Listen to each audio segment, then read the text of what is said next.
So I started at Classic because when I was in high school, I used to skip every gym class and eat lunch at Classic Cafe. That's actually how I got the job here, was because they knew my face by the time I had graduated. They were like, hey, you're in here all the time. And I was like, yeah, only on gym period. So I started working here, and it seemed like a natural progression, 18, fresh out of school, like, need a low skill labor kind of thing while I'm going through school and stuff.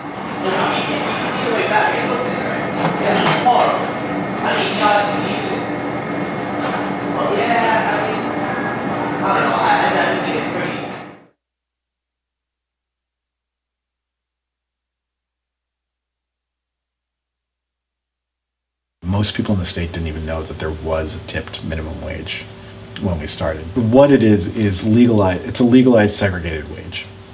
And that's what it is. You're saying that women's work is worth less than other people's work. And that's what that is. I mean, it's 72% women, majority of whom are over 25. These are career jobs. And you're saying we think you're only worth 31% of a full minimum wage. It's insulting. And it's anti-democratic on its face. And it's a regime that is clearly intolerable. I went to the bar for what I thought was a beer with a coworker of mine, and it turned out to be an industry night. And then all of a sudden there was just this crowd of strangers surrounding me who were listening to my horrible work stories about my pervy boss and all the stuff that's happened, and telling me, like, not only is that not acceptable, like, that's not legal, and, like, you have rights and you could stand up for them if you wanted to. I realized that maybe I should shift direction and go with a grander scheme kind of thing, which is how I ended up at Jobs with Justice. En mi caso, yo fui discriminado muy fuerte ahí. Tuve el caso de que tuve que demandar, tengo una demanda con discriminación. Entonces, les digo a todos, para que no nos estemos callados, que siempre hablemos con todo lo que nos pasa. Y ese señor lo busca la gente, lo que vienen de Guatemala directo, ahí lo ponen. No agarran cualquier gente que como ya tiene conocimiento, no agarran, que le voy a decir que no. Gente recién llegada de Guatemala, que no conoce sus derechos. Ahí sí, bienvenido. Y desde ahorita que yo sé. Turn the page, please. Thank you. The shape of lips, the shape of ships, the shape of water when it drip, drip, drip, drips. The shape of camels and the shape of bees. Bees, and the wonderful shape of backdoor keys. I took a couple years off, saved up, worked hard, went to CCRI for a little bit.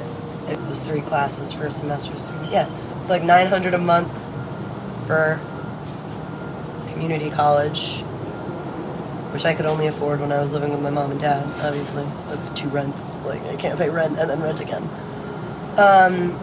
And then I got pregnant. And I figured it's probably too late for me to make anything of myself. But if I invest all that in my kid, he can at least get a college education at some point. It's right that way. Did you drop out? Yep. Neil and I have known each other for years and years and years, and he doesn't pay rent. I pay his portion of the rent in exchange for childcare. So, but we kind of have like a little mini hippie commune going in here. We've got a resident cook. I'm the only one who's well off enough to have both a bank account and a car. So I'm the only one that can actually physically pay bills. So like we all have our little, niche here in the house. And so far so good. It's working pretty well.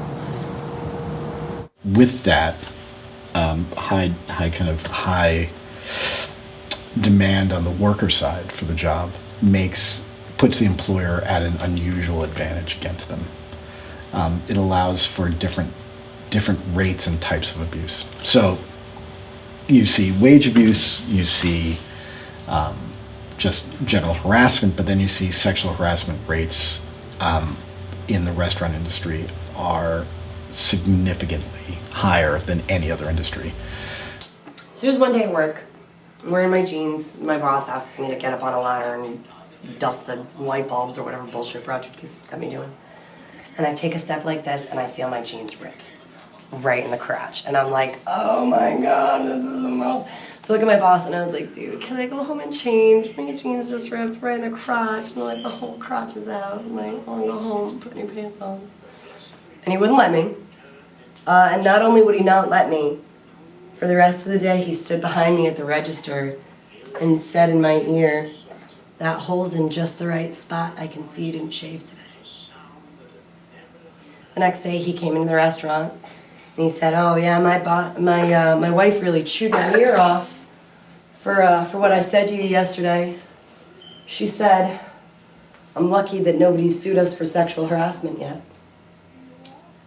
And he chuckled and walked away. And all I could think was like, I'm the idiot. I'm the idiot because he knows this is illegal and he knows that if I ever turned him in, that I would win in a heartbeat, and I'm the idiot that won't do it. Why didn't you? I got a mouth to feed. My personal level of respect and dignity is not paramount to my son's need to eat.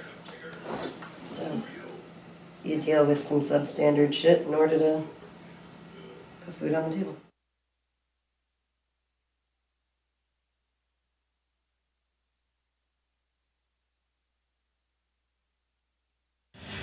The power relationship between an employee and employer needs equal footing.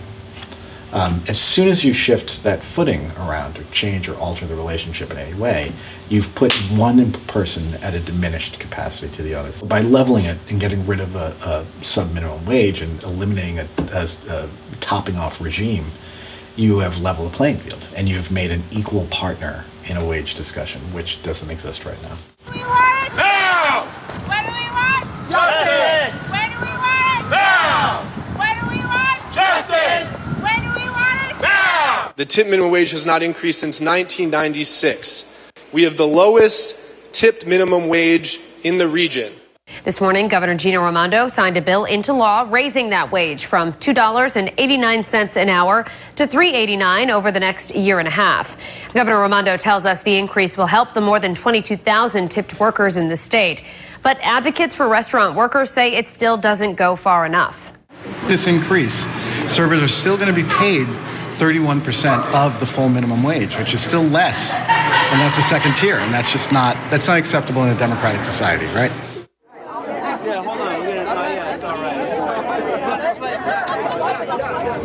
Incidentally, the only reason I started this fight was for Malcolm, because I had been accepting substandard wages for a number of years before I became a mother. And me sitting down at $2.89 an hour and letting my boss sexually harass me and trample all over my rights as both a worker and a human was in no way going to show my kid that a real woman stands up and demands the respect that she deserves.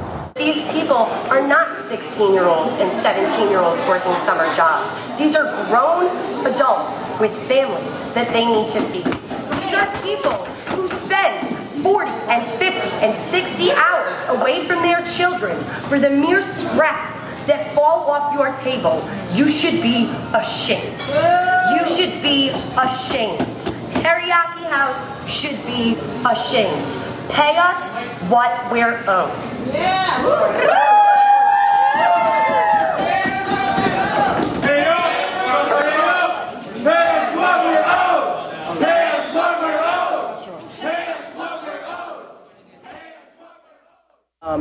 And so I hope, if anything, in 10 years' time, I get to say to my son that he's the reason that I started standing up for myself, and that I hope that I get to be the reason that he stands up for himself. So That's kind of my main motivation.